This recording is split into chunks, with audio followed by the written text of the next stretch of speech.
Hello everyone. तो आज हम जा रहे हैं उज्जैन महाकाल के दर्शन करने। सबसे पहले हम दिल्ली से आगरा गए हमारे भैया के घर, वहाँ से उन सबको पिकअप किया और फिर हम गए उज्जैन के लिए। उज्जैन पहुँचते ही हमने सामान अपना होटल में रखा और फिर मार्केट एरिया में गए क्योंकि बहुत तेज़ वाली भूख लग रही थी और कुछ खाना था। तो थकावट दूर करने के लिए सबसे पहले हमने पी चाय, एकदम कड़क वाली। मैंने बिस्किट भी खाए और समोसे, ओहो क्या बात, दो समोसे भी खाए मैंने। तो चाय पीते ही हम निकले 6 जगहों की दर्शन करने के लिए, जहाँ पे सबसे पहले हम लोग गए महर्षि संदीपनी आश्रम में, जहाँ श्री कृष्ण ने विद्या प्राप्त की थी। यहाँ हमें बहुत सुंदर सुंदर पेंटिंग्स देखने को मिली, एकदम ऑसम वाली, मतलब देख के मज़ा आ गया ऐसी वाली। मैंने काफ़ी सारी पिक्चर्स भी ली उन पेंटिंग्स की, सारी तो मैं वीडियो में डाल नहीं पाई क्योंकि बहुत सारी थी, बहुत सारी कलाएं उन्होंने सीखी थी, तो ये उनमें से कुछ हैं। इसके बाद हम मंगलनाथ मंदिर गए दर्शन करने के लिए।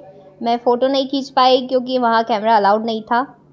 इसके बाद हम गढ़ कालिका मंदिर गए, जहाँ हमने माता की बहुत सुंदर मूर्ति देखी और प्रसाद में मैंने गोला भी खाया। अब हम गए चौथी जगह काल भैरव मंदिर। काल भैरव मंदिर में बहुत लंबी लाइन थी, बहुत ज़्यादा, और वो फटाफट दर्शन करवा कर भेज रहे थे, लेकिन मैंने फिर भी फटाफट से कैमरा से फ़ोटो खींच ली। इसके बाद हम चिंतामणि मंदिर गए, जहाँ पर हमने गणेश जी के दर्शन किए। वहाँ पर वॉल पर भी बहुत सुंदर पेंटिंग बनी हुई थी, जो कि मैंने कैमरा से कैप्चर कर लिए। अब रात की भागा दौड़ी के बाद हम अगले दिन सुबह जल्दी जल्दी उठे क्योंकि हमें ओमकारेश्वर जाना था। तो हम फटाफट से रेडी होके पहले महाकाल के दर्शन करने के लिए निकले। जब हम महाकालेश्वर के अंदर गए तो बस मैं तो इतनी खुश हुई क्योंकि दर्शन करने को इतने आराम से मिले। मैंने लिटरली आरती भी वहाँ पर पूरी खड़े होकर पढ़ी, तो मुझे तो बहुत अच्छा लगा, बहुत खुशी भी हुई कि हम लोग वहाँ पर अच्छे से दर्शन कर पाए। इसके बाद हम निकले क्लॉथ मार्केट के लिए क्योंकि हमें जाना था बाफना नमकीन वाले के यहाँ पे, जो कि वहाँ की बहुत फेमस थी। मेरी मौसी जी ने मुझे बताया था। वहाँ पे बहुत वैरायटीज़ थी नमकीन की और टेस्ट भी एकदम बिल्कुल डिफरेंट था।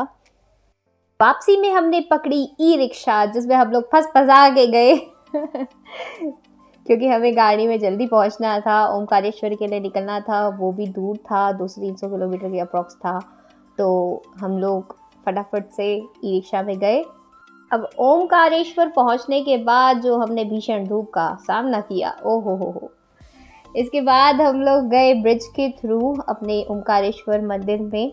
हमने देखी वहाँ पर एक बहुत खूबसूरत सी नदी, नर्मदा नदी, जिसकी मान्यता है कि नर्मदा नदी के अंदर जितने भी पत्थर हैं वो शिवलिंग का रूप होते हैं। बहुत सुंदर थी वाकई में।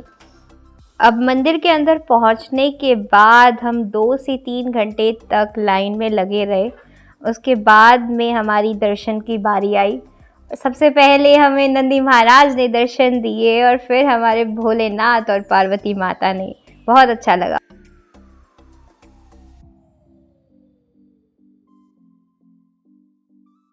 अब आगे का पार्ट देखने को मिलेगा पार्ट 2 में। बाय।